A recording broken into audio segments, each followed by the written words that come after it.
observación.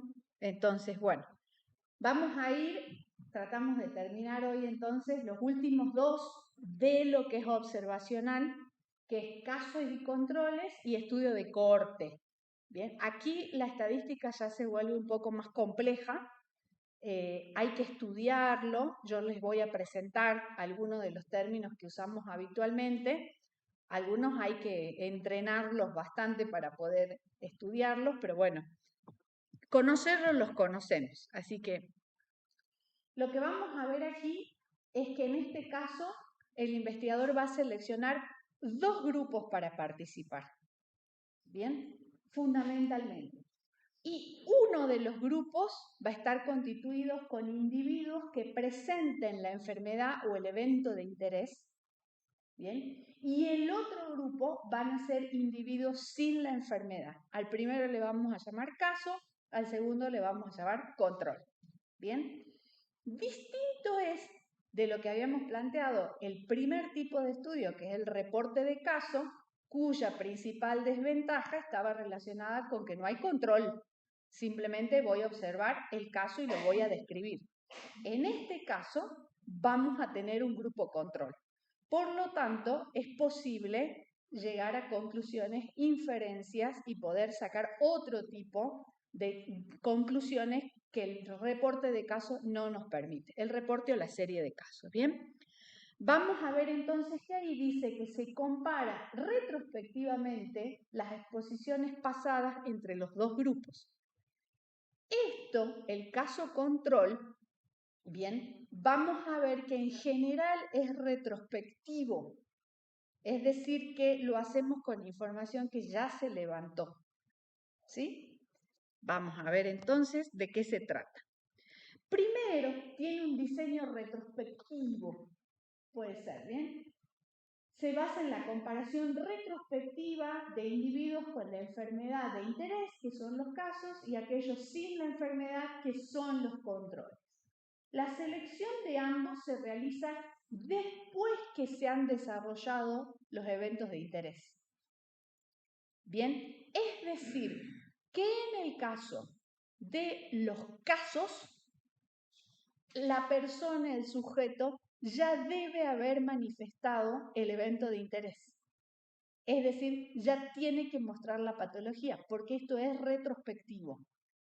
¿Bien? Entonces, cuando yo seleccione mi grupo de casos, son pacientes ya diagnosticados, que ya han manifestado lo que se denomina evento de interés. ¿Bien? Vamos a ver entonces y los datos sobre exposiciones pasadas los vamos a recopilar para ambos grupos. Esta comparación va a ser retrospectiva. ¿Bien? ¿Cómo lo voy a seleccionar? Aquí hay algo muy importante, porque en la selección yo tengo que tratar la homogeneidad. Lo mismo que en los estudios de cohorte, tengo que tratar de que los individuos que constituyen los dos grupos de la cohorte, aquellos expuestos o los no expuestos, ¿bien?, sean similares, que sean lo más homogéneo posible la selección. Esto se denomina emparejamiento, ¿bien? Y es difícil de hacerlo, ¿no? ¿Y por qué además es difícil? Porque esto es retrospectivo. Entonces, si yo a partir de este momento hacia adelante planteo un estudio, yo tengo la posibilidad de liberarme del error en el momento de la selección o de elegir lo que yo quiero, mientras que siendo retrospectivo yo ya no tengo esa chance.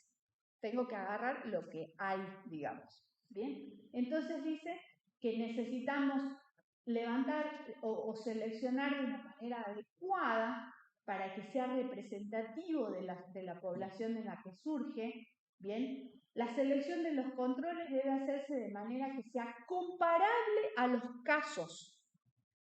Como dice ahí, en términos de características importantes como la edad, el sexo y otros factores de confusión. Esos factores de confusión o confounding factors, que los pueden encontrar en inglés, son muy comunes, a veces uno no entiende de qué se trata, son factores que pueden influir dentro de la manifestación de la patología, pero que no son la patología en sí mismo, por ejemplo la edad o por ejemplo el sexo. Entonces, si yo tengo una enfermedad que es más prevalente en mujeres que en hombres y no estoy teniendo en cuenta eso y la muestra la estoy constituyendo por más hombres que mujeres, es probable que la prevalencia sea más baja. ¿Pero por qué es más baja? ¿Porque realmente se manifiesta como más baja o porque tiene una diferencia, un diferencial entre ambos sexos? Entonces, el sexo en ese caso sería un factor de confusión. ¿Se entiende? Entonces, atentos con eso. ¿Por qué? Porque para esto tengo que haber leído la literatura, tengo que haber leído el marco teórico, tengo que conocer cómo se manifiesta la patología para evitar los factores de confusión. Ahí, en este momento, en la selección de los casos y los controles, sobre todo los controles, recuerden tratar de que sea lo más parecida posible al grupo casos respecto a determinadas características importantes como la edad, el sexo y algunos otros factores de confusión. ¿Bien? Vamos a ver entonces los casos. Como dice ahí, se pueden obtener a partir de hospitales, clínicas, consultorios, todo tipo de registros, sistemas de vigilancia, certificados de defunción. Y vamos a ver que a los casos los puedo dividir en prevalentes, como dice ahí, se utilizan aquellos casos existentes en el momento de la investigación, por eso le digo prevalentes. Es decir, ya existen, ya han sido diagnosticados. ¿Bien? Y el otro, el caso incidente, cuando mi caso control, fíjense que es prospectivo. Entonces, cada caso nuevo yo lo voy a sumar. Cuando pienso en el muestreo de este tipo, ¿a qué muestreo se le viene a la cabeza esto que es el caso que va surgiendo, lo voy sumando a mi dato, a mi estadística?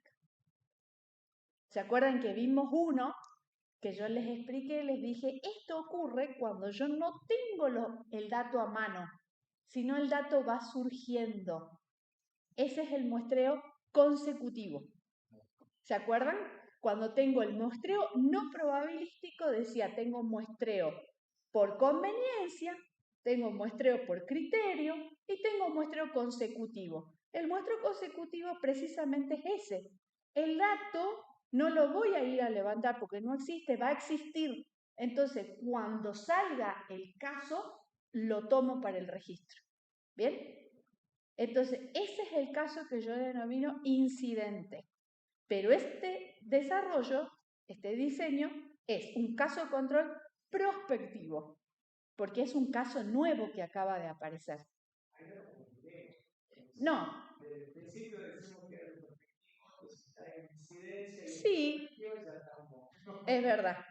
En general, no es mito. En general, los estudios caso-control son retrospectivos, ya ocurrieron.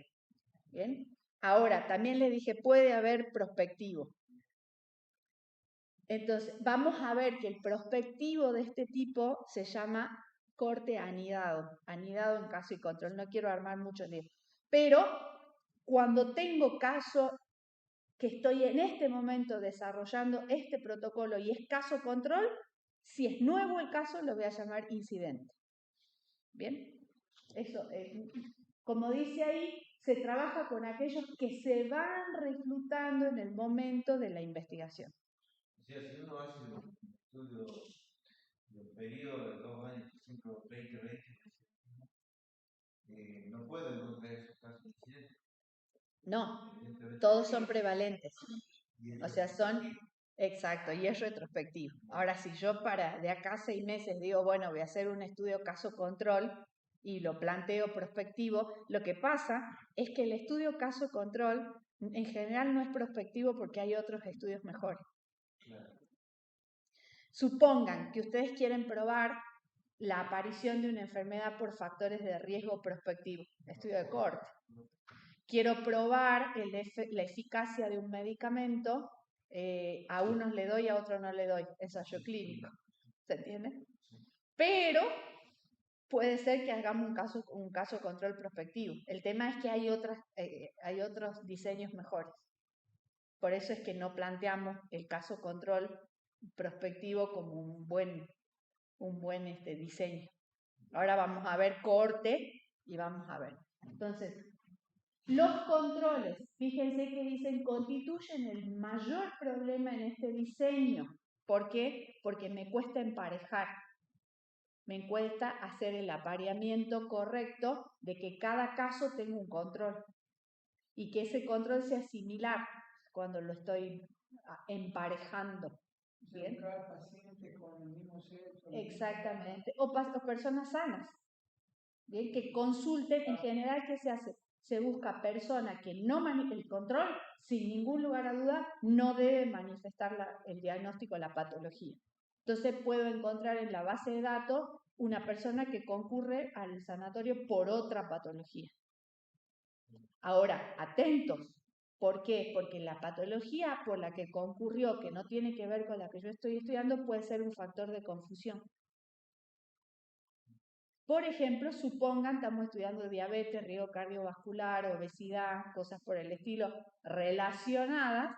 Entonces yo digo, y la verdad que si yo relaciono la diabetes con la obesidad, estoy estudiando diabetes, pero voy a poner controles que no tengan diabetes, pero los que elijo tienen obesidad. Y la bibliografía dice que hay una correlación entre la obesidad y la diabetes. Eso es un factor de confusión. Entonces no puedo usar esos controles. ¿Me entienden? Entonces, generalmente, ¿qué te dicen? Que cuando uses caso control, agarres la base de datos y busques pacientes del mismo sexo, edad similar, que hayan consultado por otra patología. Ok, pero atento con la patología, porque como digo recién, obesidad está relacionada a diabetes. Yo estoy haciendo un estudio de diabetes y digo, y la verdad que es un factor de confusión la obesidad, no lo puedo usar. Ese paciente no, usemos otro. Por ejemplo, yo tomaría, si tomo dos grupos con la misma patología, en los casos como de función. ¿Cómo? O sea, los dos grupos, casos control, sí. Enfermos de una patología. Sí. Y como casos, las de función. No. Sin ningún lugar a duda, el caso no tiene que manifestar la patología. El caso tiene que ser una persona sana respecto a la patología que estoy en investigación. Ese es el caso. No tiene que manifestar la patología. Cero, nada, sano. Para la patología. Puedo elegir un sano o puedo elegir a alguien que consulte en la clínica, pero por otra cosa. Pero que jamás haya sido diagnosticado para la patología. Esa es la forma de encontrar, digamos, más fácil. ¿Y cómo estudio yo? Quiero saber sobre los que se murieron del grupo de pacientes, o sea, los dos grupos con la misma. ¿Qué estudio? ¿Vos querés tasa de mortalidad? Claro. Y bueno, y puede ser un cohorte, pensando que el evento de interés es la mortalidad. Eso me refiero a la historia clínica y la historia. Un corte retrospectivo, ahora vamos a ver. Bien, pensando, atento, ¿no? Que el evento de interés es la mortalidad, sí. No el diagnóstico de la patología. Y el factor de exposición es la patología. Exacto. Ahí tenés un corte. El factor de exposición es la patología y la mortalidad es tu evento de interés. ¿Se entiende? Bien. Vamos a ver entonces qué es lo principal que calculamos en un caso control. Bien. La medida principal de asociación en caso control es lo que se denomina odds ratio o radio de probabilidad. Bien, ahora lo vamos a ver. Entonces, el odds es la probabilidad que ocurra un evento dividido por la probabilidad de que no ocurra el evento. Entonces dice, odds de exposición en los casos sobre la odds de exposición en los controles. ¿Bien? Ya vemos con un ejemplo, no se preocupe. Dice, si el odds es igual a 1, no hay relación. ¿Bien? Si el odds es mayor que 1, indica una mayor probabilidad de exposición en los casos. Si el odds es menor que 1, no hay probabilidad de exposición. ¿Bien? Recuerden que acá, como es un radio, es una fracción, el 1 significa que no hay nada, ni mayor ni menor. Por encima de 1, la asociación es positiva y por debajo de 1 no hay asociación. Ahora vemos un ejemplo. ¿Bien? Sí. Menor de 1 indica menor. Menor probabilidad de exposición. Sí. Porque 1 es no hay. ¿Bien? ¿Lo dije mal? dijo si no hay asociación. No. 1 es no hay. 1. Porque el valor de arriba igual al valor de abajo es 1. No hay. No hay probabilidad de que lo que estamos observando se deba al factor. Ahora lo vemos. Ahora vemos un ejemplo. ¿Bien? Bueno, fíjense. ¿Cómo lo vamos a calcular? Primero vamos a calcular la exposición en los casos. ¿Bien? Dice, divide el número de casos expuestos al factor de interés por el número de casos no expuestos al factor de interés. Luego, la exposición de los controles dice, divide al número de controles expuestos al factor de interés por el número de controles no expuestos al factor de interés. Y ahí abajo tenemos la fórmula, ¿no? Se alcanza a ver casos expuestos sobre casos no expuestos y abajo dice controles expuestos sobre controles no expuestos. ¿Bien? Vamos al ejemplo.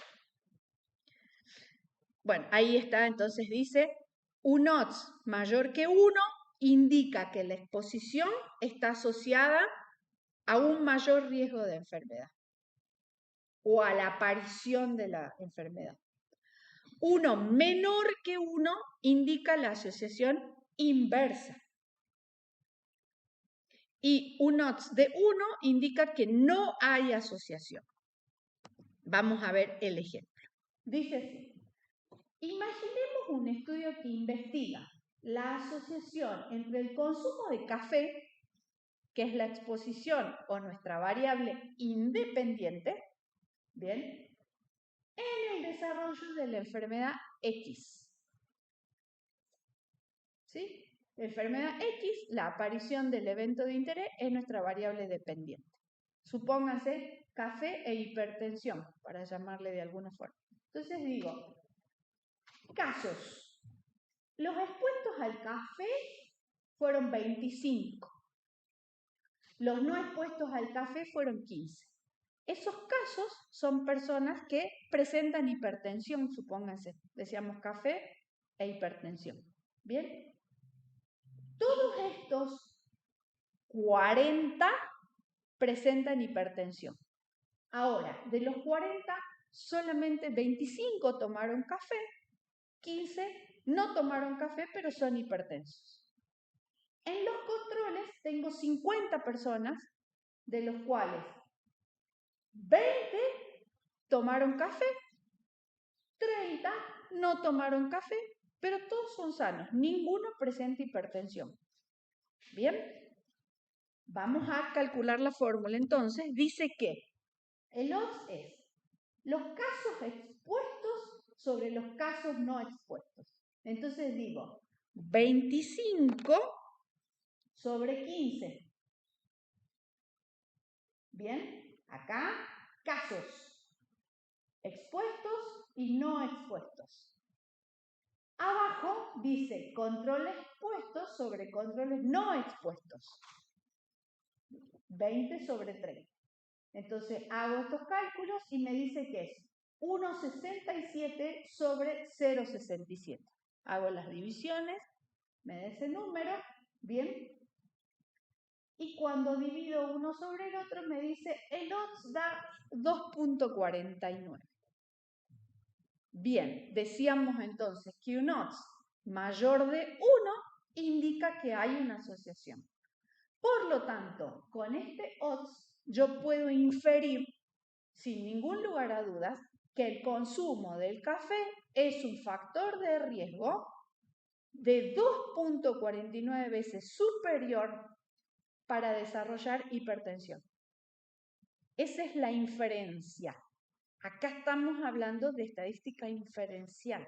¿Bien? Entonces, este número me está diciendo a mí que aquellos que consumen café tienen 2,5 veces más de probabilidad de desarrollar hipertensión. Eso me dijo por qué los casos son 40 y los controles son 50, es 40. Debiera, pero vas a ver que en la bibliografía no hay como, no es que siempre es la misma cantidad. Sí, uno tiene que tratar de que todo sea lo más homogéneo posible. Y ahí, por ejemplo, el parecido constante, ¿no? No la cantidad de... Lo que pasa es que acá... Sí, lo que pasa es que acá, como vos estás dividiendo uno sobre el otro y lo que estás sacando son radios, ahí te corres de esa cuestión de la proporcionalidad. ¿Bien? Entonces acá no es que voy a decir, acá tienen que ser 40, acá tienen que ser 40. ¿Por qué? Porque estamos sacando una proporción de la cantidad total. Si vos me dijese que estás trabajando con números enteros sin proporción, ahí yo te diría, sí, vamos a tener un problema. Pero acá estamos trabajando el expuesto sobre el total, lo mismo que el control sobre el total. Entonces, finalmente, esto es una proporción. Por eso es que te permite que los números no sean exactamente los mismos. ¿Bien? Entonces, esta es la medida primera que trabaja casos y controles, el odds ratio. ¿Qué significa odds ratio? Es la probabilidad de que el evento de interés se manifieste gracias al factor de riesgo y no a la causalidad. No se debe a una cuestión de azar, sino que efectivamente yo estoy demostrando que ese factor está provocando la enfermedad. Ahora, acá algo que vamos a tener en cuenta es el tamaño de la muestra y los intervalos de confianza. Sí. Sí, claro, todos los aportes que sean necesarios. A la selección, como decía, para realidad toma los expuestos que serían 45 y los no expuestos 45. O sea, si uno analiza los expuestos nada más, son 45 y los no expuestos también son 45. Sí, pero a veces no están equilibrados, ¿eh? A veces no están equilibrados. Capaz que en este ejemplo los casos son 45, los controles son 50. Entonces tienes la muestra 90, en realidad en la muestra 90 hay puestos 45 que toman café, lo que no toman café. Pero a veces no está equilibrado. El tema es que como esto trabaja con proporciones, es la proporción sobre los controles, la proporción sobre los casos. Y después, como nuevamente se vuelve a dividir, es como que nos estamos librando de ese ajuste del tamaño de los números. Sí, tener en cuenta el intervalo de confianza, el tamaño de la muestra. Mientras más grande sea la muestra, ¿bien? ¿Qué va a ocurrir? Más chances hay de que lo que estés observando realmente tenga que ver con el factor de riesgo y no con el azar. Y también con el intervalo de confianza. Mientras más acotado sea el intervalo de confianza, más fuerte es la potencia, el poder de tu estadística. Entonces, si vos le mandás un intervalo de confianza de 50, estás abriendo esa campana para decir, bueno, a ver, Recuerden que esto tiene que ver con los extremos de la campana y con la hipótesis nula, rechazar la hipótesis nula. Entonces, ¿qué probabilidades hay de que los valores caigan en los extremos de la campana? Bien, entonces nuestra hipótesis, ¿qué dice aquí? El consumo del café provoca hipertensión. Nuestra pregunta problema dice, ¿cuál es la relación entre el consumo del café y la hipertensión? La respuesta, que es la hipótesis, dice, el consumo del café provoca hipertensión. Entonces yo estoy rechazando la hipótesis nula, que dice el consumo de café no provoca hipertensión. ¿Y con qué fuerza? Con una fuerza bien cerca del intervalo de confianza, con un intervalo de confianza, más acotado, 95, 98, supónganse, ¿bien? Entonces, es potente. Ahora, si yo este mismo cálculo lo hago con números más grandes, es probable que eso que estoy viendo ahí, ese odds sea mucho más alto. ¿Por qué? Porque mientras más grande sea la muestra, más poder tiene la estadística. ¿Bien? Si son, como ejemplo, directamente, sea una serie de casos realmente, ahí se me da una proporción. No, lo que pasa es que en la serie de casos no hay control. No hay control. O sea, vos no podés decir nada de esto. Caso, por ejemplo, en vez de hacer un caso control, hago una serie de casos y ahí ya verifico de que la respuesta también son 25, obviamente. No, porque acordate que aquí en la serie de casos vos estás describiendo una patología, una variable. Acá vos, por ejemplo, vamos a ver ahí una serie de casos, un reporte de un caso clínico raro, una enfermedad rara. ¿Qué haces? La describís. No, acá no tratamos de cuál es su origen, de dónde viene, a qué factores estuvo expuesto, cuánto tiempo fue la exposición. O sea, esto no tiene ningún punto de comparación con serie o reporte de caso. Esto aquí ya estamos en observacionales analíticos. Reporte de caso es observacional descriptivo. Y como la estadística descriptiva lo indica, no podemos inferir. Por eso estamos en la parte analítica donde ya puedo yo hacer inferencia con los datos. ¿Bien? Esta es una medida de asociación y ese número nos permite inferir algo. En lo descriptivo no puedo hacer esto. ¿Bien? Entonces, ahí decía, ya está nuevamente, que el odds entonces de 2,49, esto significa que la probabilidad de desarrollar la enfermedad X en el grupo expuesto por café es 2,49 veces mayor a la odds del grupo no expuesto.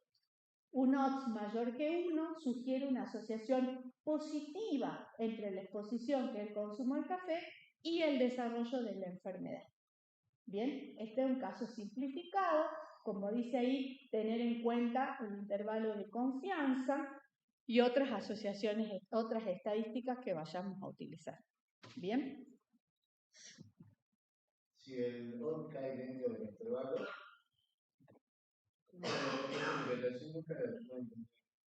queda fuera o no fuera. Lo que pasa es que lo que queda afuera o no afuera no es el odds en sí mismo, o sea, el intervalo de confianza, que vos decís 95, es un valor que da una tabla estadística. ¿Bien? Entonces, el intervalo de confianza te va a decir la media y hacia dónde va. Entonces vos decís 2,49 y le das 1,8 y 3,4. Ese es tu intervalo de confianza. Pero eso lo planteaste previamente. Entonces el número que vos tendrías que sacar debiera estar adentro de ese intervalo.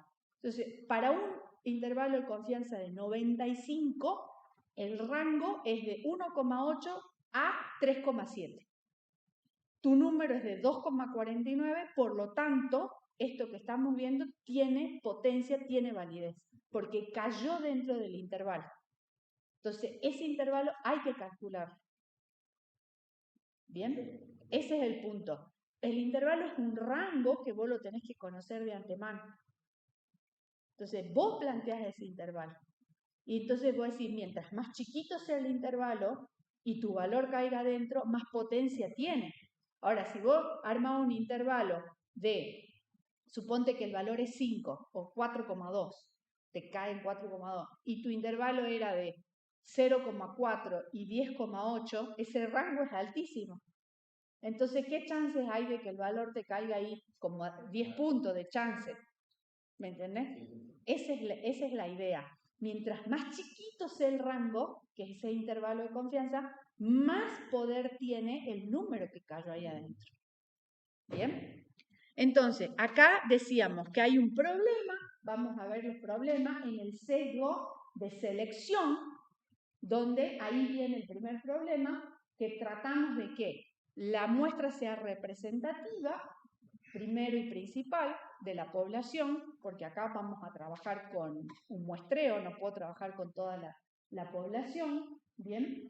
Y segundo, el sesgo de información, que es el problema en el levantamiento de datos. ¿Qué ocurre con esto? Si yo trabajo con exposiciones pasadas, y esto es retrospectivo, no tengo cómo salir del sesgo de información. O sea, esto ya ocurrió, el dato ya se levantó, si hay un error sistemático, está en todo el levantamiento de datos. No hay otra alternativa. Bien. Si es prospectivo, bueno, tengo otras posibilidades, pero si hay mal levantamiento de datos, un error sistemático, el error va a estar acompañando, eso se llama sesgo de información. ¿Bien? Ahora, cuando ustedes publiquen, pueden publicar que hay un sesgo de la información. Porque puede que haya algún revisor del artículo que diga, pero mirá, en el levantamiento de datos ocurrió tal cosa. Bueno, sí, y lo menciono, es una debilidad o una limitante de los resultados que encontré.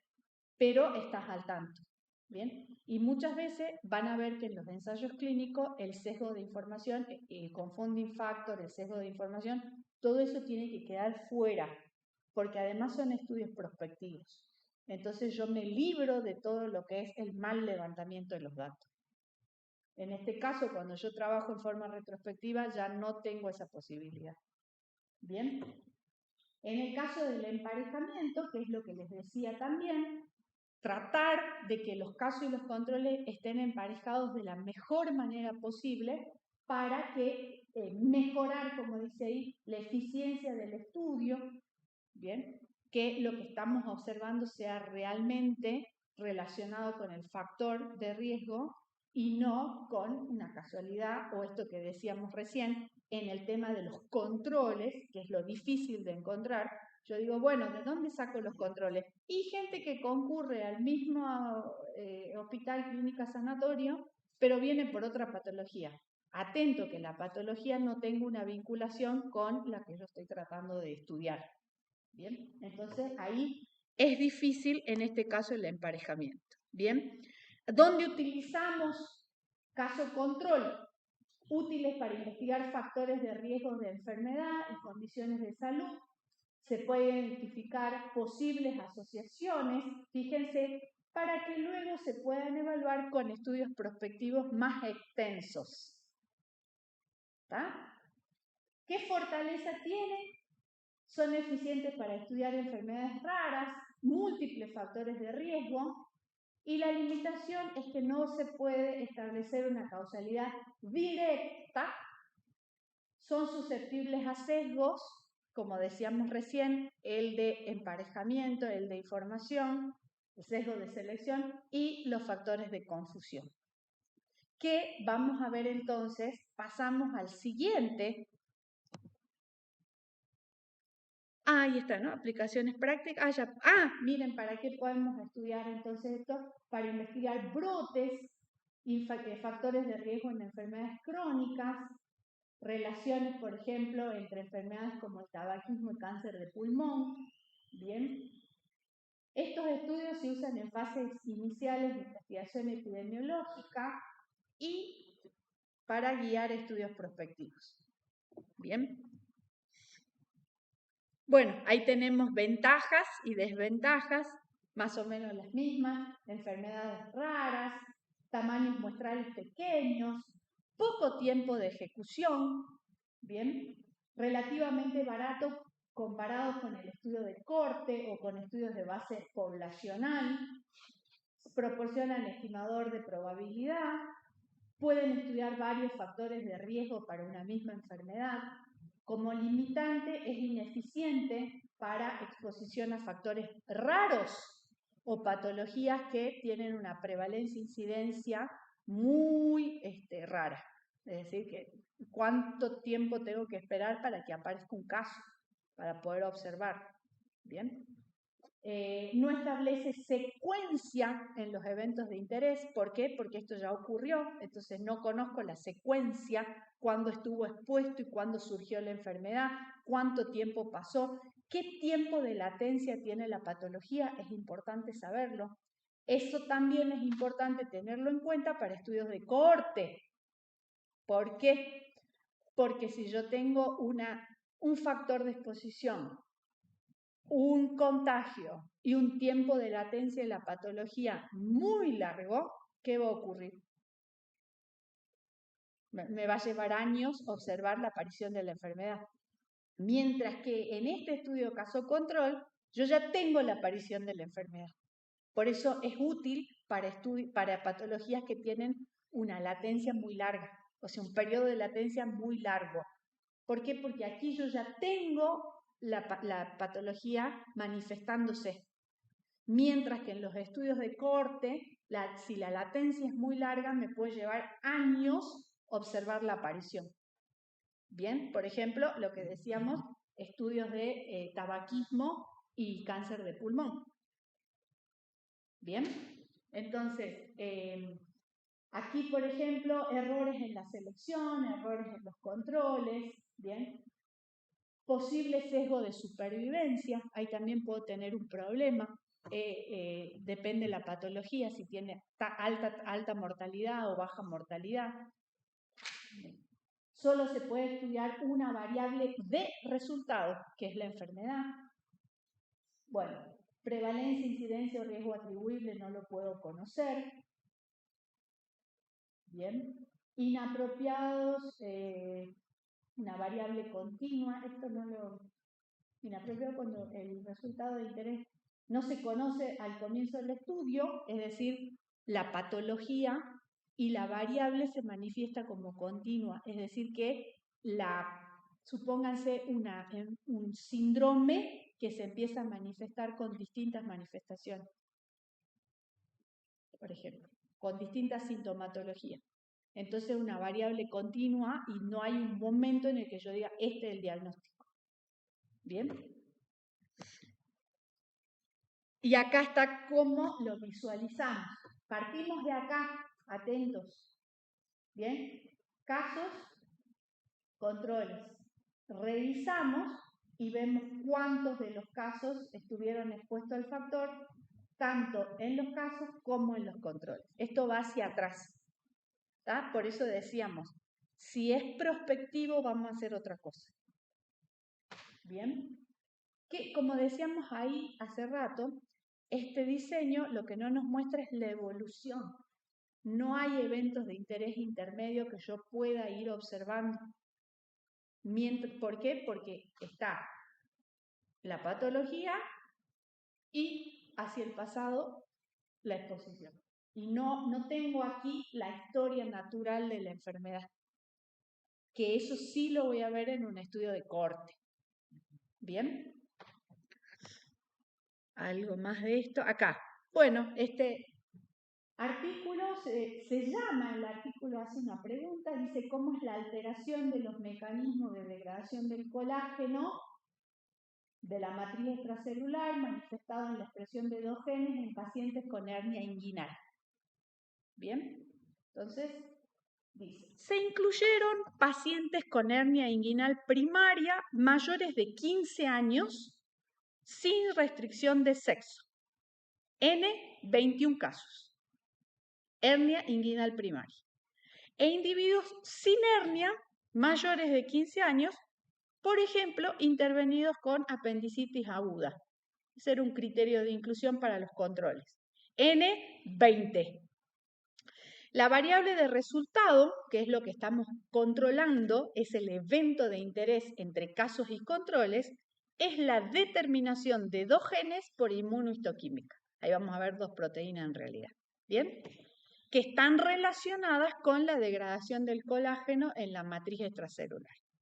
Entonces dice, no se observaron, bien, diferencias estadísticamente significativas cuando se tomaron en cuenta las variables sexo, estatura, peso, índice de masa corporal y hábito tabáquico entre casos y control. Es decir, que la presencia de la proteína, de ambas proteínas entre casos y controles, no difería en cuestiones como edad, sexo, hábito tabáquico, estatura, peso, índice de masa corporal. No había eso. No estaba relacionado con eso la expresión de ambas proteínas. ¿Bien? Dice, la tinción de inmunohistoquímica de tal proteína fue mayor en los casos. ¿Bien? 53,4 versus 40. Con un P de 0,50. ¿Sí? Esto relacionado con las colitas de la campana. ¿Bien?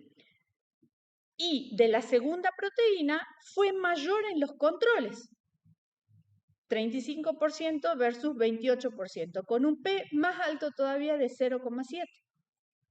Por lo tanto, recuerden que el P siempre, en la literatura, cuando ustedes vean, el P siempre es 0,05. Acá estamos en un orden de 10 veces superior.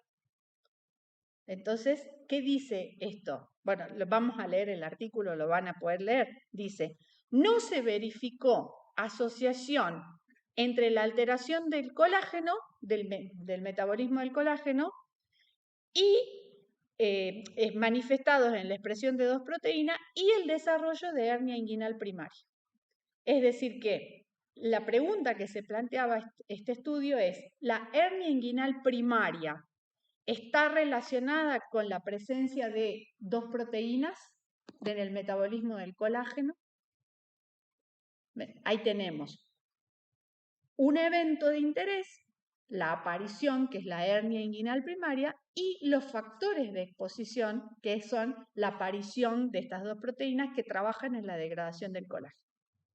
Bien, entonces estamos buscando una asociación y vemos que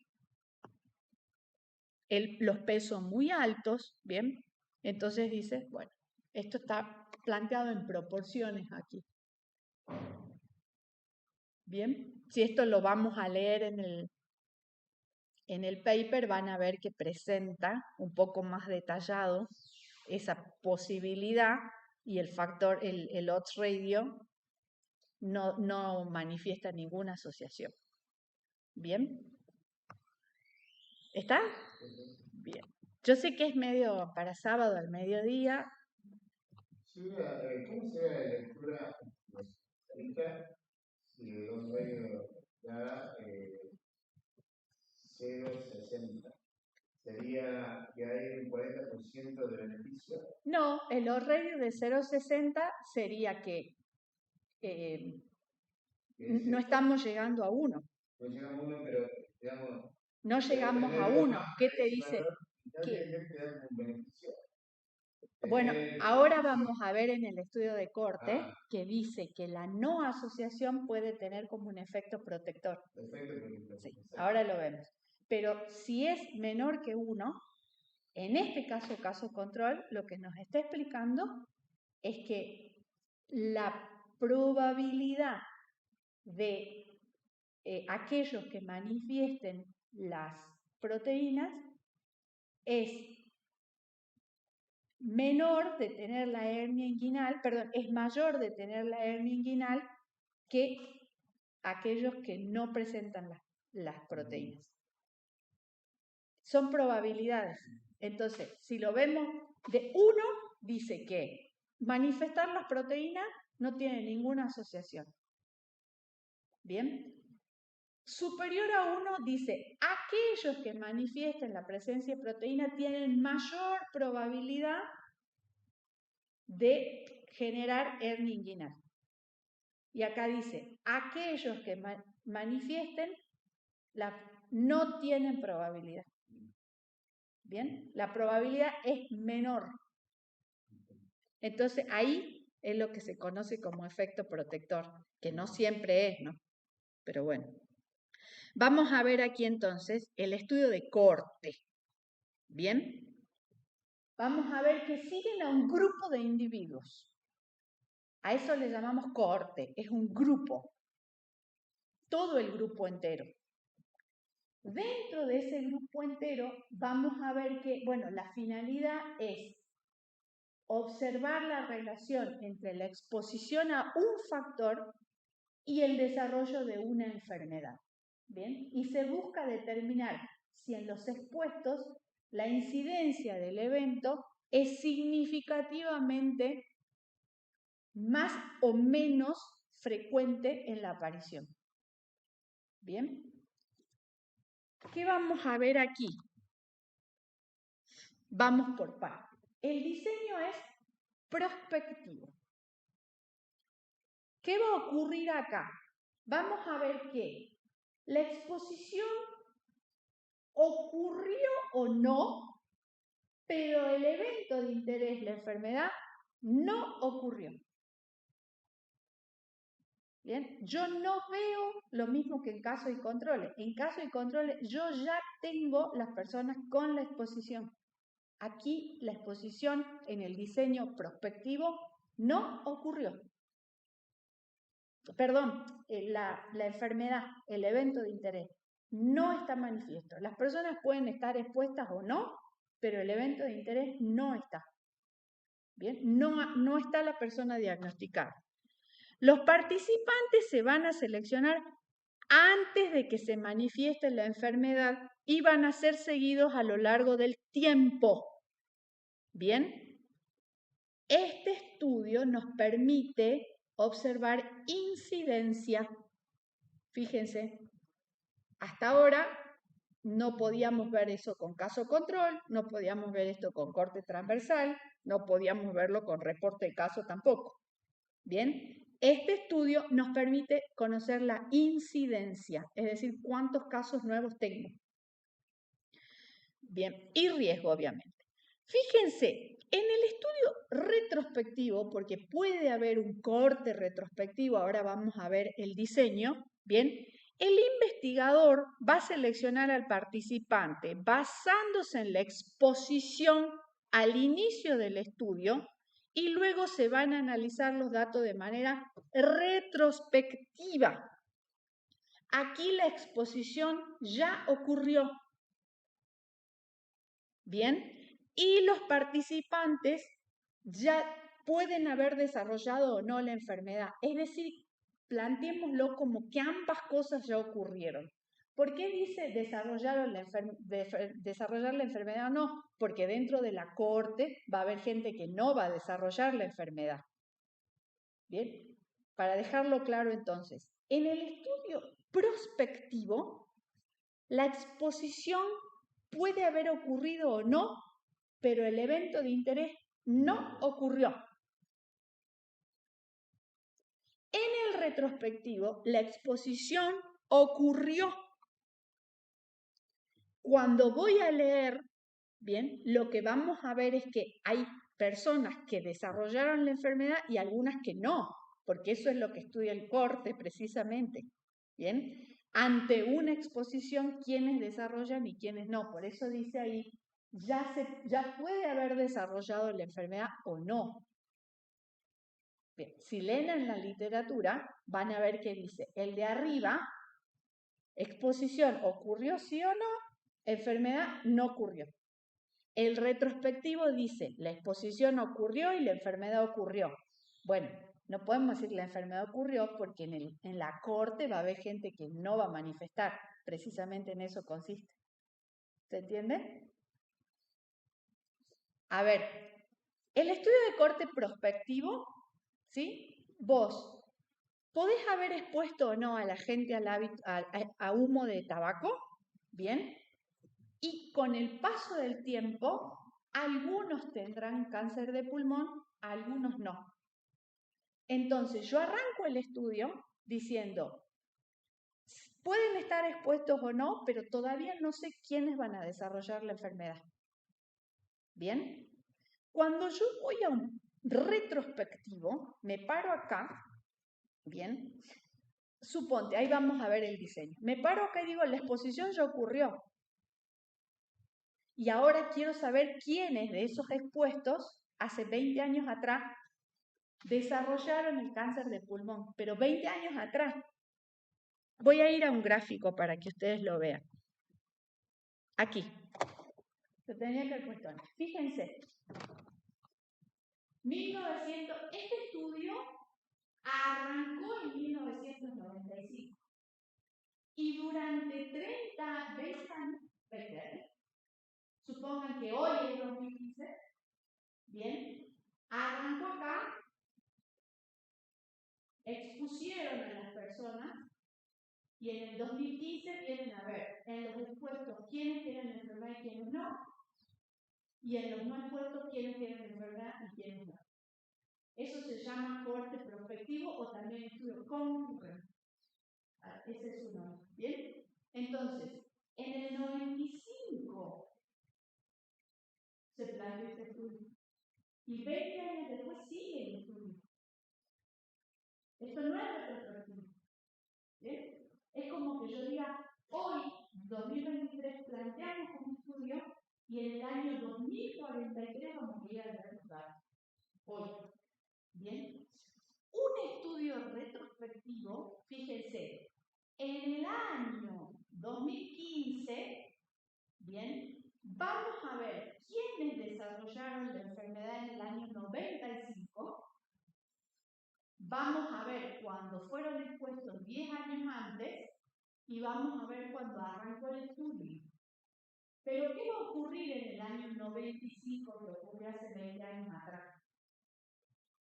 Hay gente que tiene la enfermedad y gente que no. Porque precisamente en eso consiste el estudio. Ver quiénes de los expuestos tienen y no tienen, quiénes de los no expuestos tienen y no tienen. Por eso es que decimos, cuando ustedes lean en la bibliografía, dice, en el estudio retrospectivo, la exposición ya ocurrió y la enfermedad ya se manifestó. Pero no se va a manifestar en todos. ¿Se entiende? ¿Me entendés, Alicia? Es confuso, pero esa es la gran diferencia. O sea, en el prospectivo, hoy, largo, mañana, puede ser que estén expuestos o no. Yo digo, 0, expongámoslo y larguemos. O puedo decir, expuesto o no expuesto, larguemos. Y de acá a 10 años digo, estos bien, estos no bien. En el retrospectivo, la bibliografía dice, ya están expuestos, ya desarrollaron la enfermedad, pero no todos. Porque si no, no tengo forma de encontrar la asociación entre el factor de riesgo. ¿Bien? Pero esto lo estoy leyendo ahora, pero el dato final, donde veo la manifestación de la enfermedad o hago el corte, digo 1995. Con la certeza de que en este año fueron expuestos y que acá los preparé como para violar más. ¿Bien? ¿Se entiende? Es medio confuso. Generalmente se trabaja con esto. Es un estudio prospectivo. Vamos a ver, entonces. Importante aquí es definir la exposición. Porque a veces uno plantea la exposición como factor de riesgo y como decíamos hace rato, tal vez la exposición es la patología y lo que quieran medir es la tasa de mortalidad. Bien, entonces atento con la exposición no es el factor de riesgo. Puede ser daño en la medicación, puede ser que desarrolle la patología, puede ser varias cuestiones. Bien. Entonces necesito saber cuál es, a qué denomino yo exposición. Pues puedo medir un montón de cosas. Fíjense, el factor es la edad, la característica común, el efecto que evalúo es la edad y lo utilizo para medir esperanza de vida a 70. ¿Bien? De personas de 70 años. Por ejemplo, la característica común es la fecha de nacimiento, el efecto que evalúo es el tiempo calendario y digo, tasa de tuberculosis para personas que nacieron en 1930. Estoy como efecto en el tiempo. ¿Ah? Más claro aquí, la característica que evalúo es la exposición a un factor de riesgo. Digo, cáncer de pulmón en personas fumadoras. Ese es el más claro de todo. Factor de riesgo. Fíjense aquí, la característica común es la enfermedad, pero evalúo el pronóstico. Y digo, tasa de sobrevida, ese es el efecto que quiero medir. ¿Y cuál es la exposición? La enfermedad, la característica común, que es la que decía hace rato, Carlos, Daniel. Perdón. ¿Se entiende? Entonces, acá, en este cuadro, en esta columna, ojo, porque acá es donde yo defino qué es la exposición y qué es el evento de interés.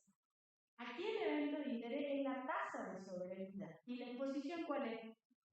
El cáncer de mama. ¿Se entiende?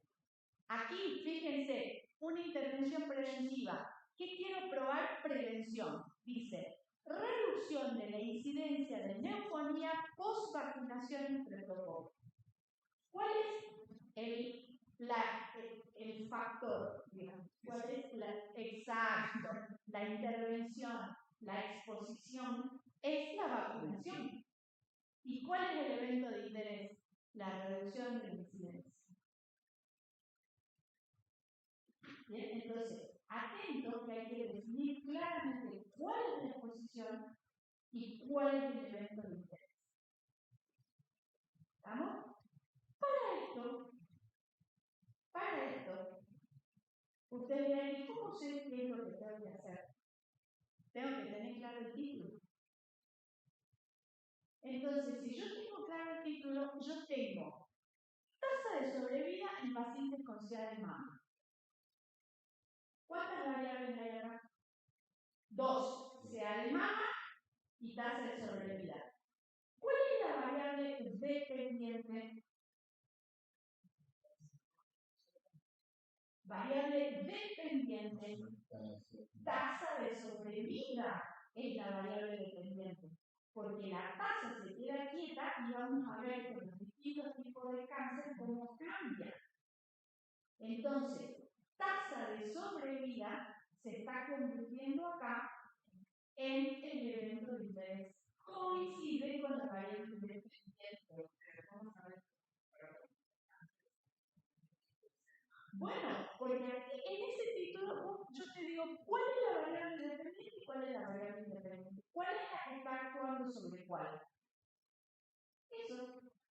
Entonces, la tasa de sobrevida está dependiendo del cáncer de mama. Entonces, acá fíjense que cuando yo tengo claro el título y digo, ¿cuántas variables tengo? 2. Bien. Nos paremos en estudios que estudian 2 variables relacionadas. Perfecto. ¿Qué estoy queriendo medir yo aquí? Tasa de sobrevida con cáncer de mama. ¿Cuál es la variable dependiente? Tasa de sobrevida. ¿Qué es? El evento de interés. Inmediatamente del título, yo ya digo cuál es el evento de interés, cuál es la exposición. Por lo tanto, si yo en mi título estoy observando un juego de variables, lo que puedo ya tener en mente es el diseño. ¿Bien? Entonces aquí estoy esperando que haya la aparición de un evento de interés luego de una exposición. La exposición es el cáncer de mama. ¿Cuál es mi evento de interés a largo plazo? Tasa de sobrevida. ¿Bien? Fíjense acá lo mismo. Reducción de la incidencia de neumonía o vacunación entre todos. Bien, ahí tengo un evento de interés que es incidencia de neumonía. Bien, ese es un evento de interés. La aparición de la neumonía. Luego Por lo tanto, ya estoy viendo que hay una exposición y un evento de interés. Entonces, sacando el título, que es lo primero que tenemos que lograr, y recuerden que ese título siempre es tentativo, lo vimos siempre desde el primer día. Deben tener claro el título de la investigación. Y a partir del título, conocer la variable. Y a partir del título yo digo, ¿qué está quieto acá? ¿Qué depende? ¿Cuántas variables tengo? 2. Bien, ¿cuál se queda quieta? ¿Cuál es la que actúa? Tal y tal. Bien, ¿y qué estamos viendo aquí? Una actúa sobre la otra. Bueno, lo más probable entonces que estemos esperando que luego de la exposición haya un resultado, que la dependiente actúe, responda de alguna manera. Pues entonces ya tenemos un diseño. ¿Esto es prospectivo o retrospectivo?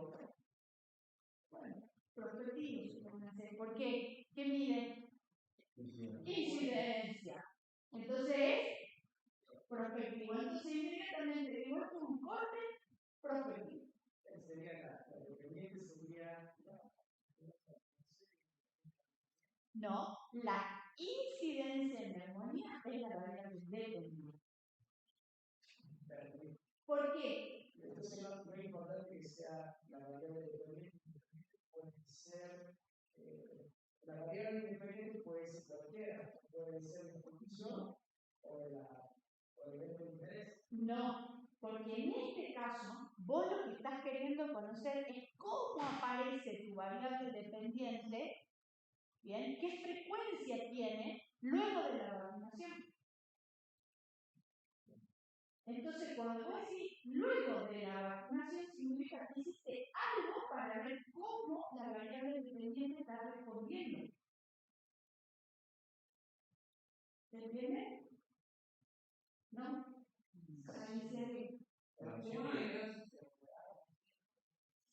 Vacuno y veo cuántos casos de incidentes tengo, cuántos casos nuevos tengo.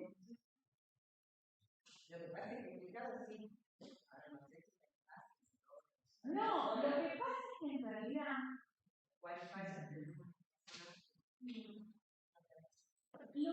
lo que hay que estudiar, analizar, es el título.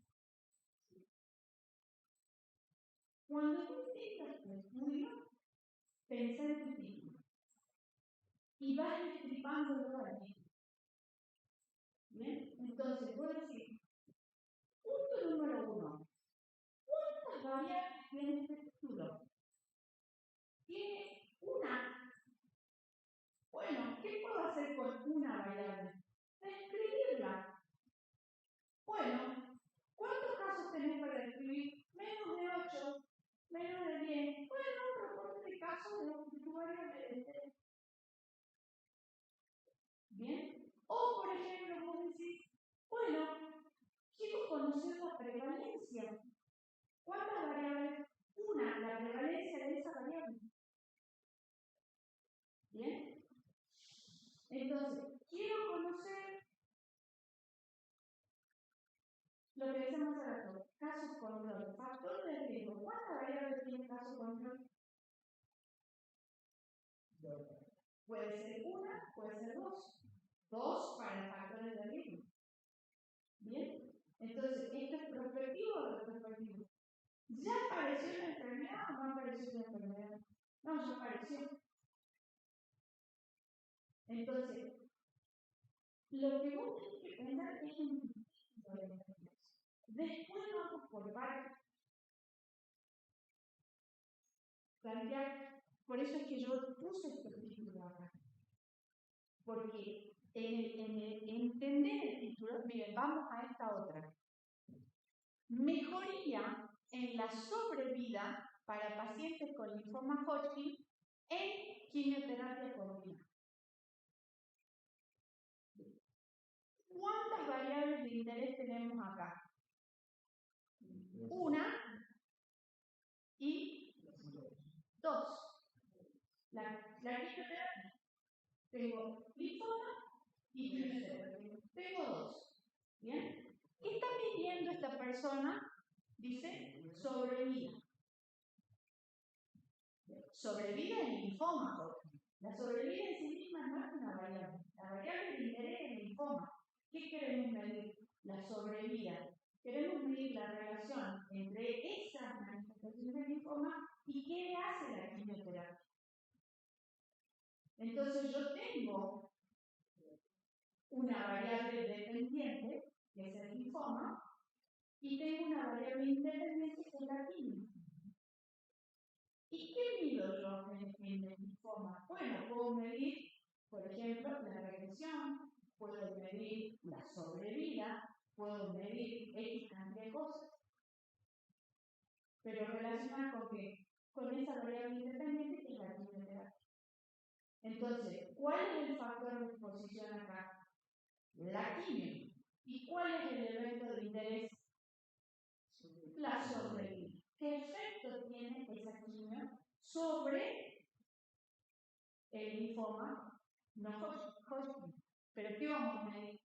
Bueno, se pueden medir varios parámetros. En este caso quiero medir sobrevida. ¿Bien? ¿Se entiende? Pero ahí está lo que yo decía hace rato, o sea, la variable dependiente puede ser la exposición o el evento de interés.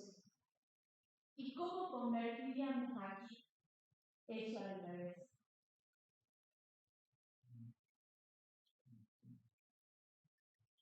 ¿Cómo quimioterapia se convertiría en la variable dependiente?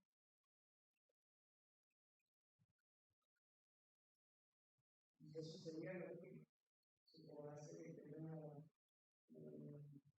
uno que recibe la quimio y otro que no recibe. Y ahí va la verdad de... Bueno, ahí estamos viendo.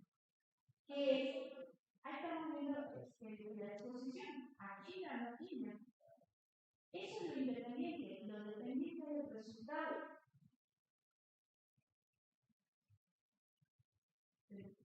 No sé cómo. Porque se me quema el papel. Una acción provoca un efecto. Ahí está, el resultado sería ese. O sea, la dependiente. Vamos a ver acá la quimio no es una variable dependiente, porque la quimio es la exposición a la que tú estás sometiendo al paciente. ¿Vos qué querés ver? Que aquellos expuestos o aquellos no expuestos, ¿qué sobrevida tienen? ¿Qué tasa de sobrevida tienen? Entonces, tu evento final es sobrevida. Salvo que digan que la quimio provoca el efecto final. Bueno, pero ahí estamos, ¿no? ¿Por qué? Porque el outcome de la quimio son todos estos eventos situacionales. Y ahí seguimos trabajando sobre la quimio como exposición. ¿Bien? Claro, en realidad lo que uno tiene que encontrar en el título es cuál es la variable dependiente. En realidad, en este caso, acá tenemos estudios de corte. Podemos tener un montón de estudios. O sea, si yo digo prevalencia de tal cosa, no va a ser un estudio de corte. Va a ser un corte transversal. Igual aquí les doy un fraction copia para que ustedes lo vean. Pero acá. Yo digo, por ejemplo, tumor venéreo transmisible con metástasis pulmonar. Tumor venéreo, quiero describir un tumor venéreo con metástasis pulmonar. Esto es un reporte de caso. Y voy a describirlo y presenta fotografías, como yo les decía, creo que acá ya no hay fotografía. Pero un reporte de casos. ¿Cuántos casos tengo? Uno solo. Acá no estoy midiendo ni la quimio, ni si estuvieron expuestos al tabaco, nada. Es un paciente que tengo que está describiendo algo. Bien. Después, serie de casos, lo mismo. Diabetes 2, diabetes tipo 2 en niños, serie de casos. Y hay una descripción. Diabetes 2 en niños. ¿Cuántas maneras hay? No, pensemos en el de una, diabetes tipo 2 en niños. ¿Ven? de enfermedad por reflujo gastroesofágico en población general urbana. Prevalencia del reflujo. Una, corte transversal. Bien, ahí dicen quién, en dónde, etc. La siguiente dice, mortalidad por suicidio. ¿Cuántas variables hay? Suicidio es una y la segunda, mortalidad. Bien, esto fíjense que es un estudio del 98 al 2011. Escucha, ahí vamos. Mortalidad por suicidio. Mortalidad por suicidio. Te digo, mortalidad por CA de mama, mortalidad por accidente de auto, mortalidad por caídas. Esto es un poblacional correlacional. ¿Bien? Pero vamos a lo que plantea dice. La variable dependiente es la mortalidad. Dice, mortalidad por suicidio, mortalidad por fulano, mortalidad por esto, mortalidad por otro. ¿Cuál es la dependiente aquí? La mortalidad. Quiero saber cuántos de esta población mueren por suicidio. Entonces, el outcome de los factores, suicidio, accidente de auto, caídas, accidentes en el hogar, todo eso son exposiciones y lo que estoy queriendo ver al final es la mortalidad. Pero no la mortalidad por todo, sino la mortalidad por suicidio. Entonces, mi variable dependiente es mortalidad. La independiente en este caso es suicidio. Quiero saber cuántos de la población mueren por suicidio. Este es un estudio poblacional. ¿Bien? El que sigue es el estudio ecológico, aquí su nombre le indica, pero fíjense que dice estudio ecológico entre el consumo de bebidas alcohólicas y la mortalidad por cirrosis. Exacto. La variable de interés es cirrosis. ¿Bien? ¿Qué mido de la cirrosis? La mortalidad. Entonces, esa es la variable dependiente, la mortalidad de cirrosis debida a consumo de bebidas alcohólicas. Entonces voy a decir, mortalidad por cirrosis debida a hepatitis C. Mortalidad por cirrosis debida a consumo de bebidas alcohólicas. Mortalidad por cirrosis debida a la variable dependiente es mortalidad de cirrosis y la independiente es lo que estás estudiando. Por eso es que estos estudios permiten conocer factores de riesgo. El factor de riesgo es la variable independiente. Ahí está la asociación que logramos hacer ahora entre variables independientes cuando tenemos estudios correlacionales. ¿Bien? Ahora, supónganse, cirrosis se volvería variable independiente si yo quiero estudiar algo provocado por la cirrosis. No, la mortalidad es la medida. La mortalidad es la medida. Entonces voy a decir, mido cirrosis. ¿Sí? ¿Qué quieres medir de cirrosis? Bueno, quiero medir un grado de cirrosis, no quiero medir cuántos mueren por cirrosis, quiero medir qué prevalencia tiene la cirrosis, quiero medir qué incidencia tiene la cirrosis. Entonces, son medidas de esa variable del estudio que es tu variable de interés. ¿Bien? Es para qué profesión. Sí, pero miren, dice violencia intrafamiliar. Atento aquí. Violencia intrafamiliar como factor de riesgo para depresión. Violencia intrafamiliar como factor de riesgo para depresión. Depresión dependiente. Muy bien. Depresión es la dependiente. Es lo que vos querés investigar, es lo que no se mueve. Claro. Como decía la otra, mortalidad en cirrosis, o sea, la mortalidad es lo que no se mueve, eso es dependiente. Ahora, por cirrosis, por accidente, por exceso, es independiente. Para todo el mundo, sí. Sí, acabo de Violencia intrafamiliar como factor de riesgo para depresión. Entonces, vos decís depresión, sí, puede ser por violencia intrafamiliar, por separación, por duelo, por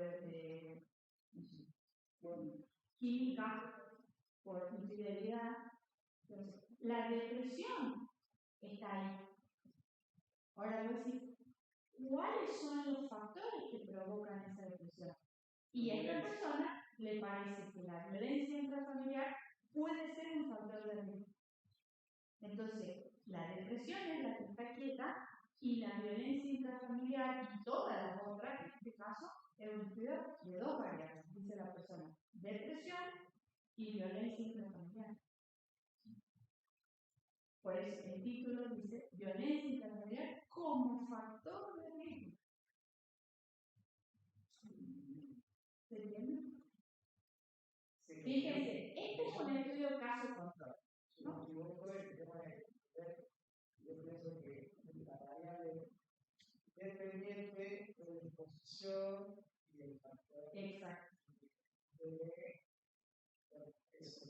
En este caso sería la disposición, sería la evidencia, el punto de interés. La depresión. Porque esta persona dice, su hipótesis dice, la violencia intrafamiliar provoca depresión. ¿Cuál es la relación entre la violencia intrafamiliar y la depresión? Dice, violencia intrafamiliar como factor de riesgo para la depresión. Ahí está todo en el mismo nivel. El título, el objetivo y la hipótesis. Determinar la relación entre la violencia intrafamiliar y la depresión. Este estudio es caso control, ¿bien? Pero también podría ser un estudio de corte. ¿Cómo podría ser un estudio de corte?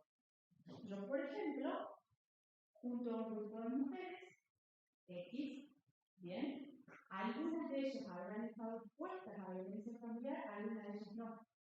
Y a partir de este momento voy a medir a lo largo del tiempo cuántas de ellas generan depresión.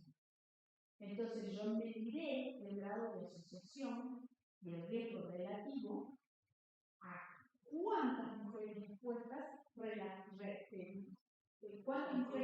desarrollaron depresión versus cuántas mujeres no expuestas desarrollaron depresión o cuántas expuestas no lo desarrollaron y cuántas no expuestas desarrollaron. Eso se llama riesgo relativo.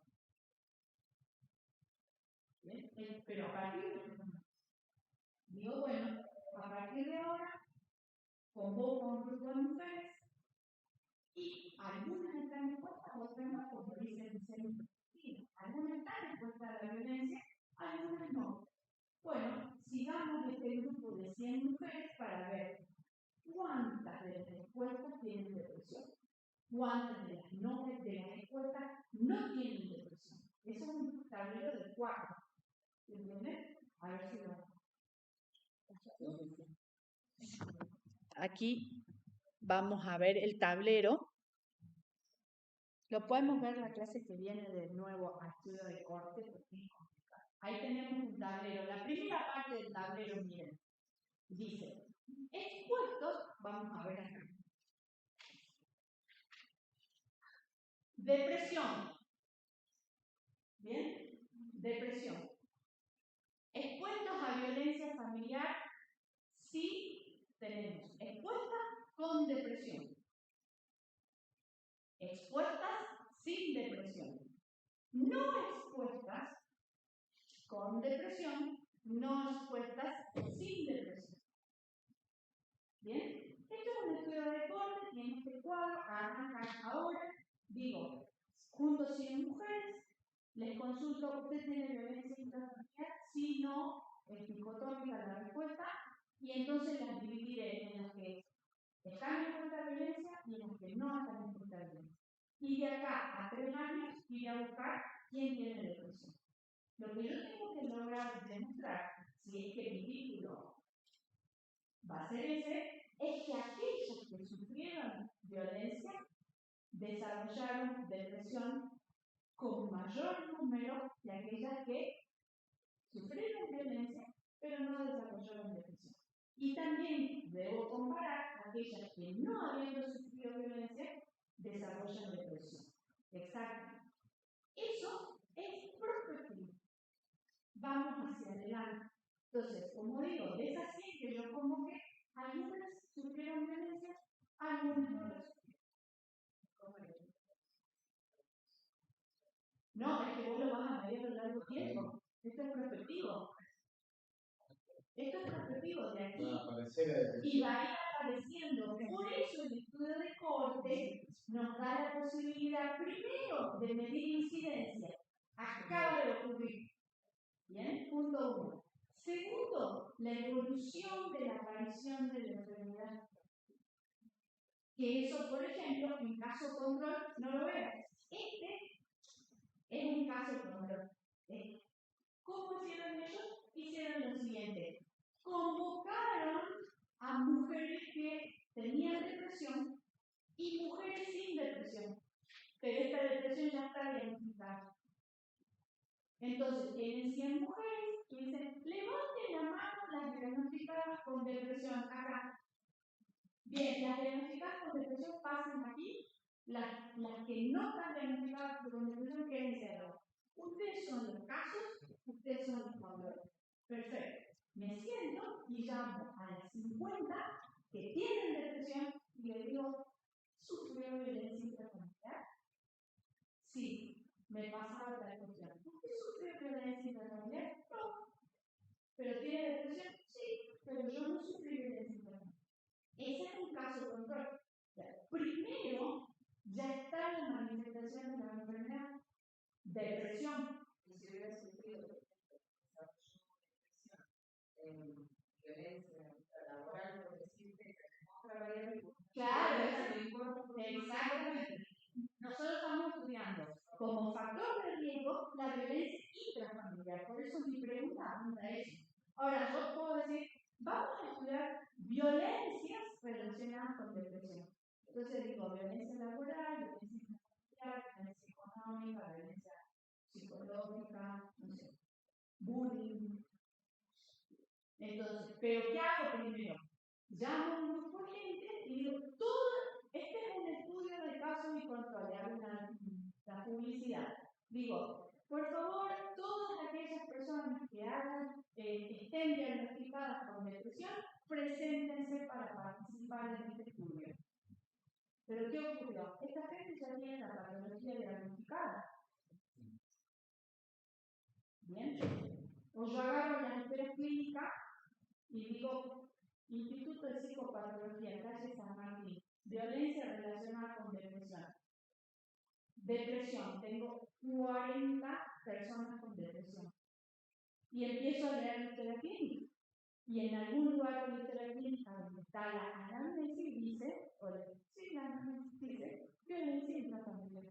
Entonces ahí tengo una con depresión y violencia intrafamiliar. Ahora, en el caso, en el grupo control, ¿qué tal si digo, ¿usted tiene depresión? Sí. Acá estamos. Los con depresión. Allá, gente sin depresión. Bien. Completamente sin depresión. Ahora, en este grupo, que no tiene diagnóstico de depresión, vas a encontrar gente con violencia intrafamiliar. Entonces, lo que el estudio tiene que demostrar es una fuerza suficiente de asociación donde la violencia intrafamiliar causó depresión. No, bueno, depende que no nos salgamos del tema, depende de lo que gusten estudiar. Bien, si yo hago un estudio de cohorte y el riesgo relativo da por X cantidad, puede ocurrir lo que dice, que sea un factor de protección. Entonces voy a decir, la no ocurrencia de esto protege de tal cosa. O la ocurrencia de esto protege de que aparezca enfermedad. No creo que sea el caso. La ocurrencia de violencia no es un factor protector para la protección. Ese es el ejemplo.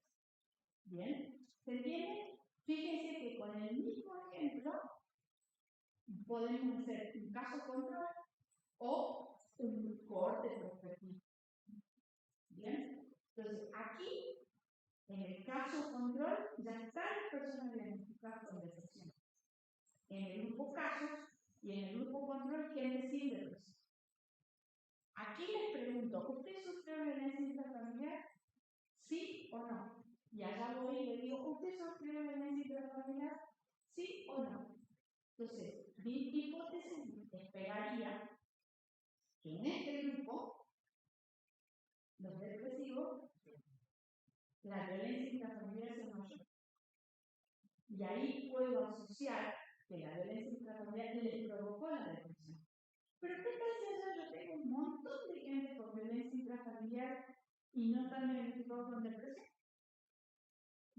¿Qué va a ocurrir? No hay asociación. ¿Se entiende? Eso es caso control.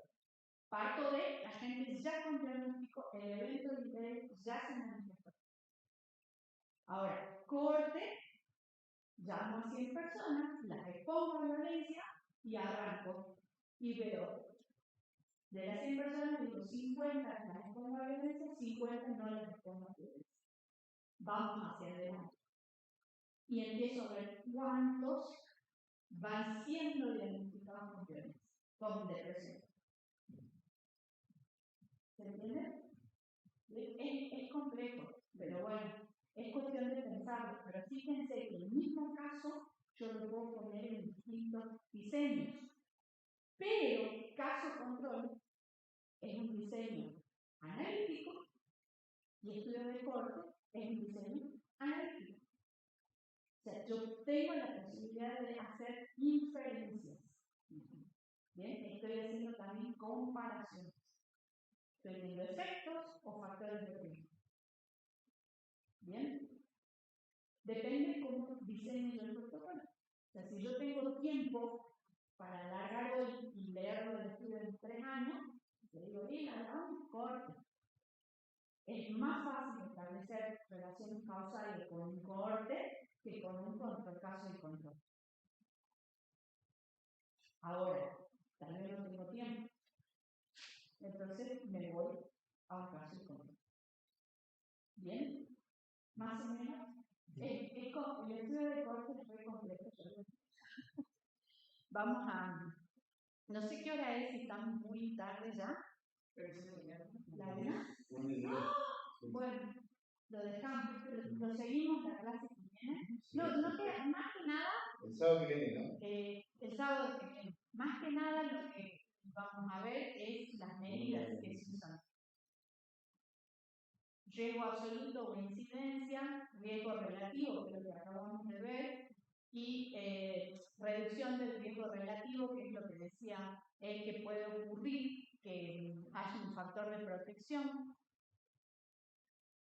Riesgo, acá tenemos una explicación para ver un poco de riesgo atribuible, cálculo de riesgo de reducción relativa, también la explicación.